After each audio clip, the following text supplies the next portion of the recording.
Hello, magandang umaga po or magandang araw po sa inyo lahat. So, ang topic ko po ngayon ay about dito sa ano ito? 5 peso. 5 peso coins ng 1975. 1975. Panahon po ito, ang president po nito is Ferdinand Marcos. Yan. Ayan, 5 peso coins po yan. Napakaganda po ng hard to find na ito. Ayan. Hindi ko alam kung magkano ang presyo nito. To be honest, yung mga nagko-collect po ng mga ganitong hard to find. So, meron po ako. Ayan.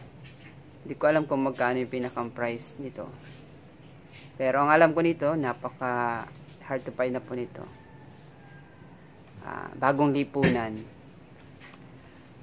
1975, pero 1972 po yung nakalagay dito sa ano niya, Ferdinand Marcos. Ayan, 5 peso. 5 peso coin. Ito po yung pinakang unang 5 peso sa Pilipinas. Republika ng Pilipinas. Ayan, simula pa po noong 1975. Ngayon, kung meron po kayong kung willing po kayo at naghahanap po kayo ng ganito at nagko-collect kayo niyan, pwede nyo po akong i-PM, pwede nyo po akong kontakin. So, andito lang po ito sa akin at napakalinis po niya, napakaganda. Ayan, para siyang bago. Ayan o, bagong bago.